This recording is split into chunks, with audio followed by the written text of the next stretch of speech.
Hi everyone, Diana Rankin here with your weekly Psychic Soul messages and a prediction or two. This is for the 33rd week of 2019 and it's for August the 11th to the 17th. I have trouble with those numbers, as you might have figured out by now. I thank you all for coming. I thank you for coming back. I thank you for bringing your friends and your comments. And I'm going to read to you what Philip said to me when I asked him about all the violence going on in my country, the U.S., and certainly that affects the whole world. Normally we would get something from one of my books, Joy, which is 52 practices to create happiness. This week I'm going to skip that. You'll understand at the end a little better because Philip pretty much tells us what we need to do. But we are going to get a message from one of my other books, which is the Master's Book of Answers by Philip. But first, I want to tell you what question I asked Philip, who is my spirit guide, by the way. I asked Philip some questions. And I wanted to know why the violence and what we can do about it. Is there a purpose for it? What's it all about? And this was especially on my mind after El Paso and then after the shootings in my hometown of Dayton, Ohio. I grew up in Dayton, moved back to Dayton after college. I lived in Dayton for a while and then I moved to California, and I moved back to Dayton after 14 years in California, and I moved back for family because my family's still in the Dayton area and some in Dayton proper, which is where I lived.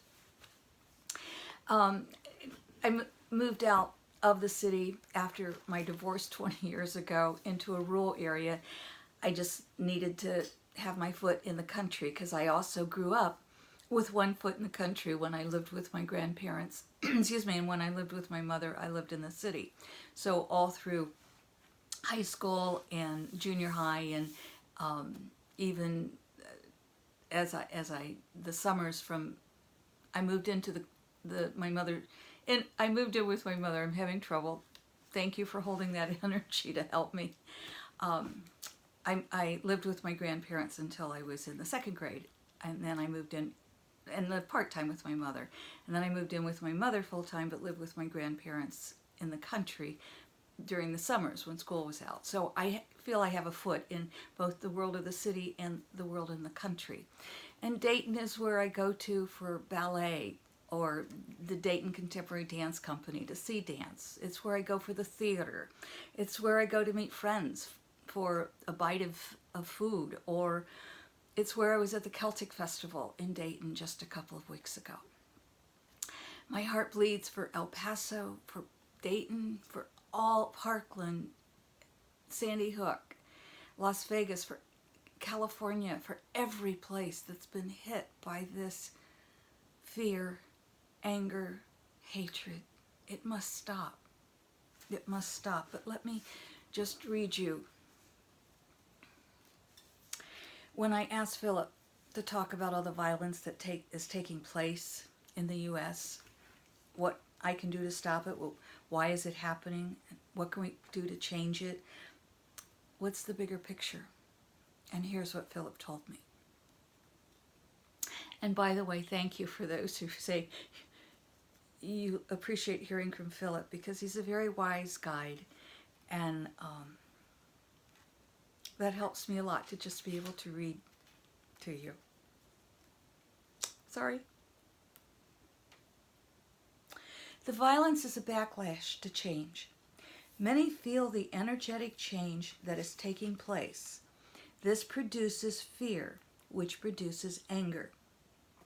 Expect more eruptions, especially over the next few months. After that, you will see a short calming before more eruptions, before a major one that will then bring about change. Sorry. This era will not last forever, however. It is not yet over.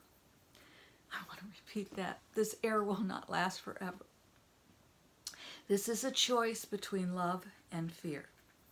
It is the epic stories of the ancient ones, the myths, stories you call them. The hero or the heroine's journey, where the quest for truth, the quest for the Holy Grail, brings to the traveler many a peril before the journey ends. All that is unlike love must be burned away. The dragons must be slain before the beloved is found.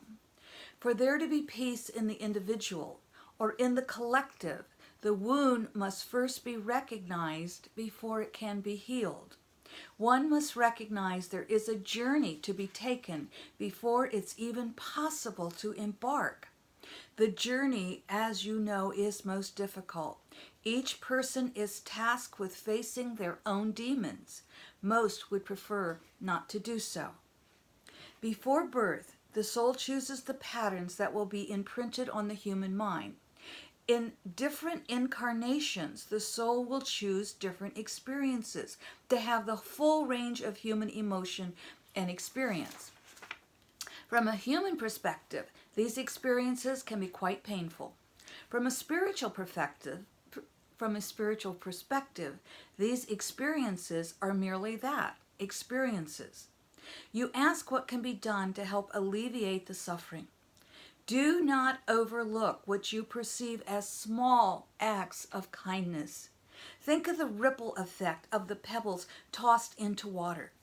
One act of kindness reverberates across eternity. Build on this and let it multiply. Pray not just for those you call victims. Pray too for those who cause the acts of violence. They too are victims when seen from the spiritual view. It is merely a story being acted out. It only seems real. And of course, to the human mind, it seems all too real. This is why the pain is so deep. Recognize this is a story with no ending. Each being chooses the character they wish to play, the hero or the villain. It is good versus evil, love versus hate. It is a choice of experiences. The more people who choose the experience of love, the more the world will express love. This, however, is the more difficult path. Fear, hate, anger, these are easier to fall into and have more company.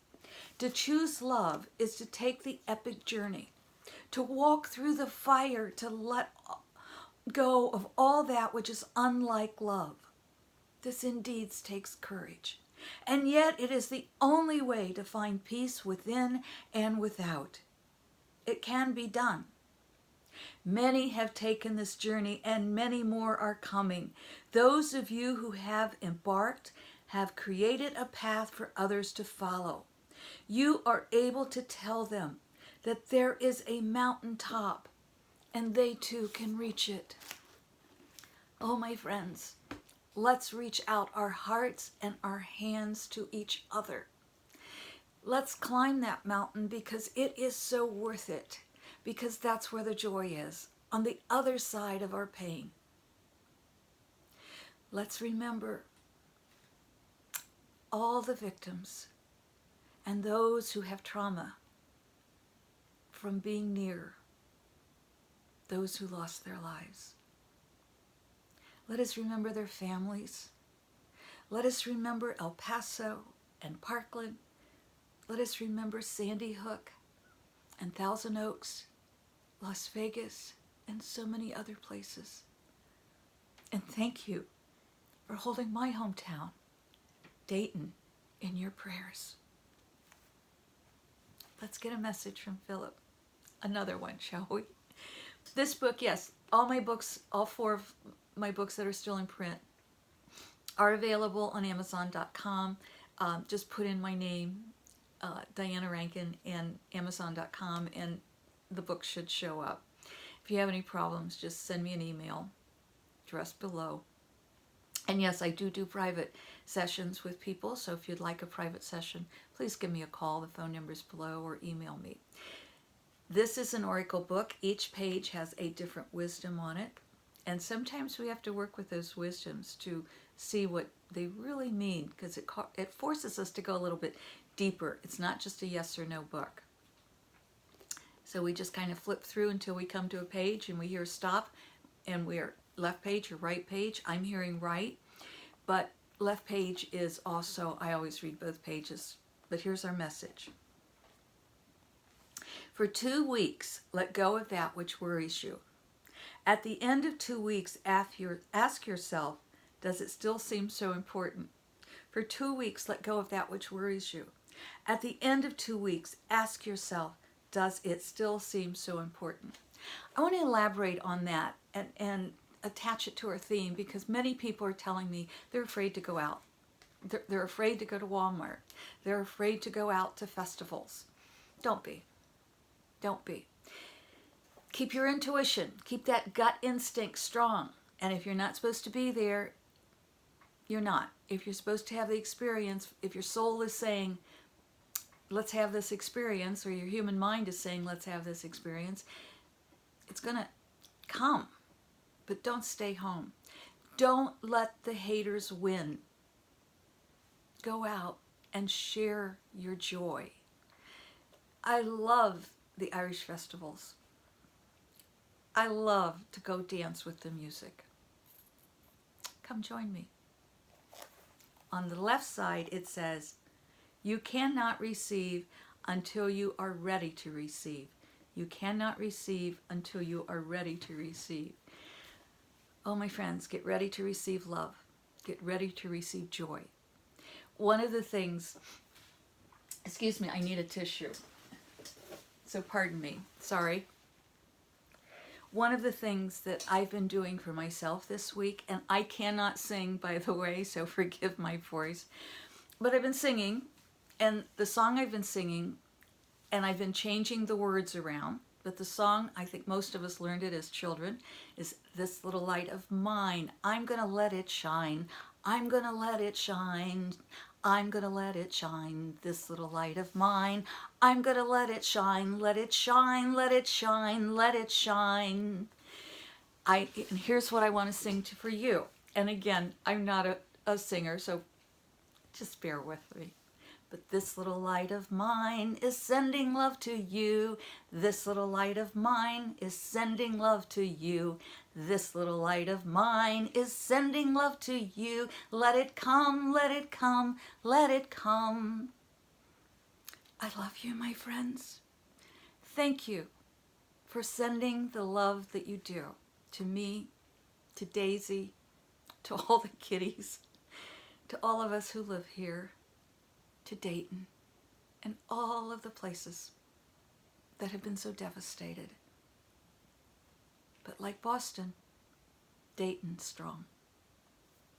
Thank you.